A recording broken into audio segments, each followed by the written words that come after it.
Yeah, we go. It should pop back on. There it goes. All right. Thank you so much for the introduction and for everybody coming today to hear about my experience.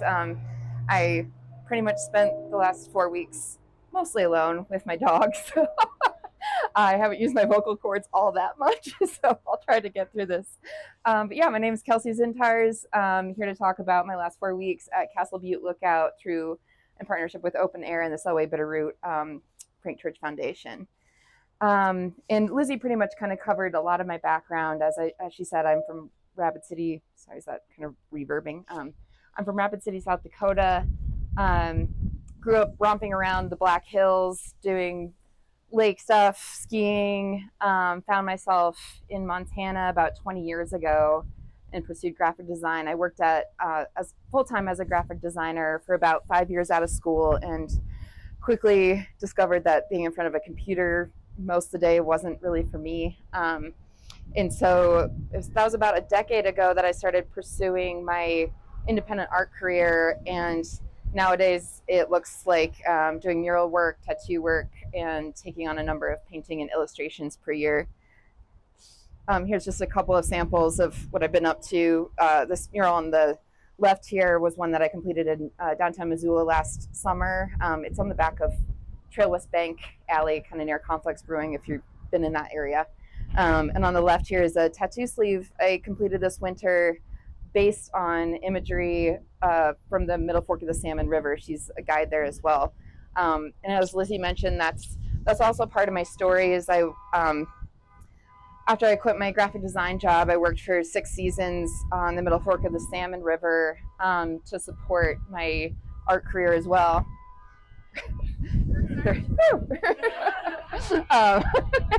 Which really started to foster my passion for the wilderness and being a steward for such an area through my artwork. So when the opportunity for Open Air popped up for this specific residency, it just kind of felt like the stars aligned for everything that I was working on in my career up until that point. And so I think I saw the posting on Instagram, actually. I was like, just kind of one of those lightning strike moments. But to be honest, when I was first awarded the residency, so much fear came up. I started to feel really nervous about being out there for 4 full weeks by myself, mostly for my own thoughts. And I lost my train of thought. But if there's anything I've learned about fear, it's that it's really a notion to lean in and get curious about it. My mom likes to call these AFGAs, which stands for another effing growing experience. And she would say effing. She doesn't swear very much. So, and I've always really loved this quote by David Bowie. He says, "Always go a little further into the water than you feel you're capable of being in. Go a little bit out of your depth. And when you don't feel that your feet are quite touching the bottom, you're just about in the right place to do something exciting." And this was a quote from a clip when he was talking to artists about their creative process, that you kind of have to get out of your safe zone to really create something interesting. So this is sort of in my guiding light, and maybe go forward and accept the residency. This picture is one from the lock saw, one of the first times I ran it by myself. So that was definitely a moment of fear. So Castle Butte Lookout, it's a historic lookout, as Chrissy mentioned, in the Selway, just north of the Selway Bitterroot wilderness boundary, along Highway 12. You can see on this map here. It took me 3 hours proper to get there from Lolo, an hour and a half of which is on a dirt road up a steep rocky hill. So upon arriving at the lookout, my sort of first feelings and thoughts were a sense of relief for getting there. We didn't know if it was going to be totally snowed in still, but I didn't get a flat tire. Shout out to my Subaru Forester for doing great the whole time. And just also a sense of overwhelm. Get up there and it's a 360-degree view of wilderness in every single direction. Just so overpowering, and then also overwhelmed for just the 4 weeks that stretched out before me of, okay, here we go. So I just had to show this comparison because I was actually in Japan earlier this year and had the chance to go to the Tokyo Observatory, which is also a pretty almost 360-degree view of the city of 20 million people. So it really struck me in the contrast of being in both places within months of each other, a spot where I could see nothing but city for miles and miles, in a spot where I could the only twinkle of civilization was maybe the lights of Kuski off in the distance. So that kind of really was one of the first things that struck me. And so my intentions for the residency was honestly simply to be open to the experience and whatever may come. I didn't want to go in with too many preconceived notions of what I would make.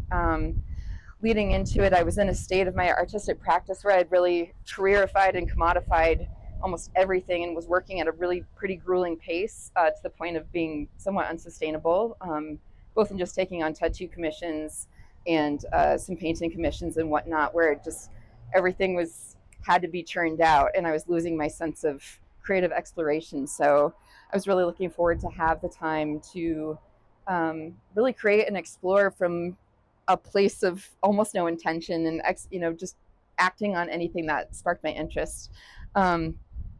On the right here is a slew of library books too I brought with me, a collection of fiction and nonfiction, mostly nature and environmental writers. So I had these fantastic voices in my head to help support me out there as well. I sort of developed a ritual pretty early on where I would sit and drink my morning coffee on the farthest most point I could, and stare at the ridge lines, and started to have these visions of wanting to just run off the scree field and dive and fly over the ridge lines and see what the lakes looked like. And you would watch all the birds do that, and I just wished I could follow them. I can't see this quote from here, but it's a quote from Terry Tempest Williams in her book When Women Were Birds. This is also my sketchbook, which you're welcome to flip through at the end here if you haven't already. But in this one, I was like, oh, of course Neko would follow me flying. I also quickly made friends with all the critters in the cabin. I think it was like the third night in, heard scurrying around. There's evidence of mice. It's their home for the winter. And the third night in, I heard scurrying, and it felt very close to me, but I'm like, okay, I'm sure they're out on the deck. But I sat up just in time to see the biggest mouse I've ever seen. It reminded me of like that Looney Tunes character of the, it's like a kangaroo who thinks he's a mouse. Biggest mouse sitting on the sink before she disappeared. I would later name her Margot after a character in a book I was reading, and we became good friends to the point where one of the last nights she just kind of like sauntered out, looked at me and my dog, and we're like, what's up? She walks away and just got to a completely comfortable spot. And this on the right is just a list of things I made that look like mouse poop. Just I would not recommend bringing everything bagels to Forest Service cabins. She'll skeeve you out. So one of the first paintings I made was of the most obvious thing, which was the view, and it just felt like such a meager attempt to capture the like grandiosity of it in a 9x16 canvas. So it didn't take long for me to start looking down and tuning into the smaller things. Like this rock, for instance, was right where I'd plop my chair down almost every morning, and I just kept looking at this rock and how the light would play on the ridge of the shadows and this little tuft of greenery, which you can see in this painting I have over here that I actually made of it. And there was something about like the profundity of focusing on this rock that was in front of this epic view is what you're supposed to be looking at, but honing into what's literally right at my feet. And it got me thinking a lot about scale, which has already become sort of a theme in my work, or exploration in my work, with doing both tattoos and murals at the same time. These are two snapshots from last summer where, I did a tiny Indian paintbrush on this woman's foot, and a few weeks later I was painting it 30 feet on a wall. And it's been a really fun and challenging thing in my artistic practice to take the same subject matter in such massive different scales, and what lends to like what kind of details you can put in there, what kind of meaning it has based on the canvas I'm working on and how big it is. So that got me thinking even more about these micro landscapes within the wilderness area. Like every single square inch is just teeming with life. So pretty soon I was just walking through the meadows like with my camera like this. Like this painting on the left here, it's probably one of my favorites I made, and it was just of a 1 square foot area of the flower snow in summer that looks like snow scattered throughout the meadow. And I kind of have this idea that I want to take these tiny things and maybe make them into a gallery show someday. That's taking that into like a 6-foot canvas, and so when you walk into the experience, like you become ant-sized to walk through these micro landscapes that we normally don't see. I think what I like about this too is that it's accessible to everybody, no matter where you live, no matter your income or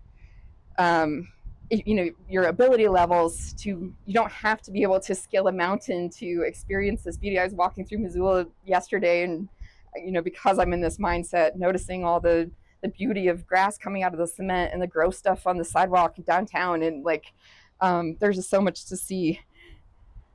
Here are just a few snapshots of honing into these tiny micro landscapes, as I started to call them. And in this practice, my dog would like to photobomb every single time. And I would get really frustrated and shove him out of the way. And then when I was looking through my photo reel, I'm like, oh my gosh, these are some of my favorite photos where he just snuck a paw in there or whatnot. He was a really great sport to have with me. I just didn't know where to put this. I did a lot of walking around the forest, and this is obviously a play on Magritte's illustration of "This is not a pipe." So this is not a pipe, this is not a duck, and this is not a derriere. And this tree brightened up my day. I was having a challenging time, so I had planned to go into like the Lochsa corridor that day, and there was a downed tree across the road, so I had to turn around and change my plans. So I found this hike to do, which was on Nosium Butte, part of the Lewis and Clark Trail, and was still just in my head, churning, challenging, just these like cyclical thought patterns. And then it was like a beam of light shining down on this tree's booty that just made me start laughing and appreciate it. And like, once again, nature brought me back to the presence, not only its beauty, but its humor, honestly. So here, here's a little bit more tribute to Neko, the best boy. My friend brought an American flag over the 4th of July when she came to visit, because she was backpacking and wanted to take pictures with it in public lands, as they've been under threat with their current administration. So we had tied it around Neko and did a photo shoot, and we pretended that he was going to be the mascot for public lands a la Smokey Bear, and he did his job in posing. His like blue steel look. I didn't do too much painting outside, actually, because I was either dealing with weather, wind, or getting eaten alive by bugs. So most of the like plein air painting I did was down by the river, which was interesting for me being a river person, that I just kind of felt like it was my safe space when I'd be able to tuck away into some corners. The one on the left is from the Wilderness Gateway campground, and on the right was from the Memorial Cedar Grove. And somewhere along the way, I had an idea that I wanted to make a self-portrait. And once that popped into my mind, I was like, oh, okay, I have to do it. I said I was just going to paint whatever sparked my interest. And as I got into it, it just felt so cringy to be trying to paint my own likeness in the middle of the wilderness by myself. But it was, that was an exercise in my own ego in itself to just work through it. I mean, I did have to turn this painting around at night, so it wouldn't be staring at me. But I do really like the results. I feel like it actually represents how I really felt out there, and just so much a part of the landscape and so much life teeming around me, and every square inch that I guess this quote is one that I found in one of my library books that I was reading. It's from a book, Dwelling is by Linda Hogan, Chickasaw author, poet. And she says, the face of the land is our land, the face of the land is our face, and that of all its creatures. What grows here and what grows within us is the same. And I entirely believe that's just sort of our interconnectivity with nature that I've always intrinsically felt. So, circling back on fear, I definitely feel like it was an exercise in my own self-empowerment and self-confidence. I had many nights where the wind was howling, there was critters in the woods, I was in my head, but sort of just to work through that and know I would be okay, or wandering around in the woods. I had one bear encounter and he scared away pretty quickly. So another interesting aspect was visitors that would come up to the lookout, and how much I'd want to interact with them. Mostly people on like side by sides and motorcycles, coming from local areas, and it was a sort of dance of figuring out who they were and how much I wanted to tell them about what I was doing. Being a single woman up there, I'm like, yeah, I'm here by myself, and my husband's inside. Had all kinds of stories. So it's just kind of an interesting thing to walk through, and like I said, just kind of really gain my own self-confidence that like I can be there for myself. I'm not really sure how else to say that at the moment. And I just want to take a moment before I take questions, to reiterate the importance of what organizations like Open Air and SBFC do, and connecting both artists with these places and the room and space to really foster their creative practices, as well as SBFC's position in connecting people with wilderness. As an artist, I consider my job to be sort of like an interpreter, alchemizing my own experiences in a language that I can speak. And I don't, in order to foster connections with each other, to be more seen and heard, and hopefully a little bit more understood, not only with our fellow humans, but with our planet. And I don't take that job lightly. So I really thank you for the opportunity to do this, to be out there. And my takeaways, I think I want to continue on this practice, having more creative exploration, painting for painting's sake, making for making's sake, and not have it be so serious. Not everything has to be sold or shared, which can feel like a lot of the pressure of being a full-time artist these days, that everything has to go on social media. So that, and as well as, hoping to be an ambassador for Open Air and bring more artists into this space, and continuing to use my art in partnership with awesome organizations. So this last little piece that I did was an upgrade to the logbook at the cabin, which had been fully used by mice to create nests. So we'll see how long it lasts up there, but that was my little piece of art that I left up there. Yes, I could talk all day on this stuff, so feel free to email me, find me on Instagram, DM me, get a tattoo from me. There's my information. There's also stickers with my information on the back on the table over here. So yeah, thank you so much for listening.